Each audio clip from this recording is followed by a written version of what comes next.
Garden রিচে এই যে বহুতল ভেঙে পড়লো, তাতে যে ঝুপড়ির বাসিন্দারা মারা গেলেন বা শুধুমাত্র এই বহুতলে বাসিন্দারা মারা গেছেন তা কিন্তু নয়। সেই বহুতলে কাজ করছিলেন অনেক শ্রমিক, তাদের মৃত্যুর ঘটনা পর্যন্ত করেছে। যেমন মুর্শিদাবাদের ভগবানগোলার বাসিন্দা এক শ্রমিকের মৃত্যু হয়েছে। ভগবানগোলা থেকে রাজমিস্ত্রির কাজে গার্ডেন রিচে গিয়েছিলেন নাসিমউদ্দিন শেখ। বেআইনি নির্মাণ ভেঙে মৃত্যু হয় এই নাসিমউদ্দিন শেখের। মঙ্গলবার সকালে গ্রামের বাড়িতে তার দেহ নিয়ে আসতেই স্বাভাবিকভাবেই তার গোটা পরিবার কান্নায় ভেঙে পড়ে। আরে তুমি কোথায়?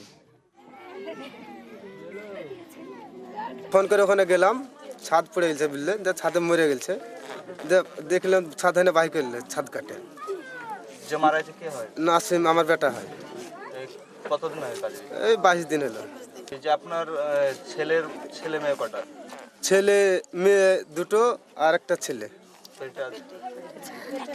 পেটে একটা, চারটা।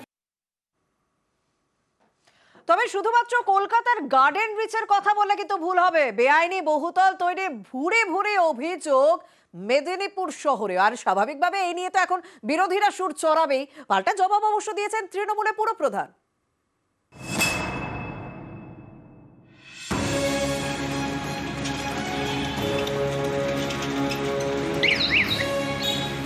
মেদিনীপুর শহর, চারিদিকে কংক্রিটের জঙ্গল, একটু ফাঁকা জায়গা পেলেই গজিয়ে উঠছে বহুতল। এই বহুতলেই বাড়ছে বিপদের আশঙ্কা।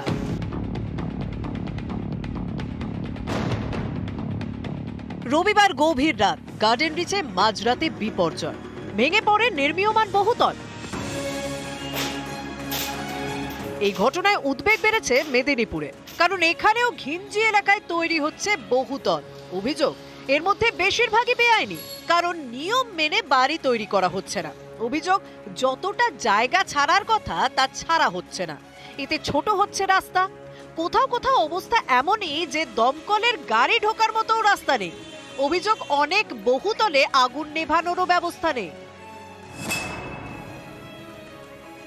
1 ইঞ্চিও জায়গা ছাড়ছে না, 10 তলা 12 তলা তুলে দিচ্ছে।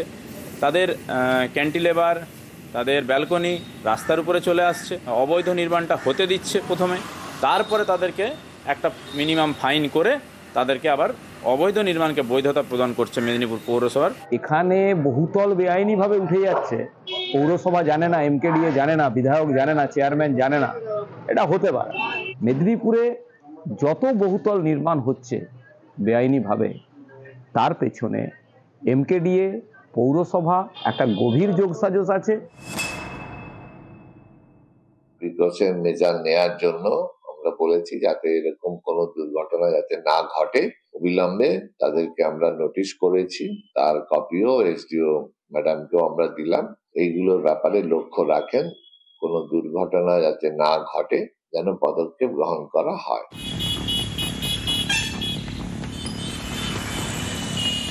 মেদিনীপুর থেকে শোভন দাসের রিপোর্ট, নিউজ 18 বাংলা।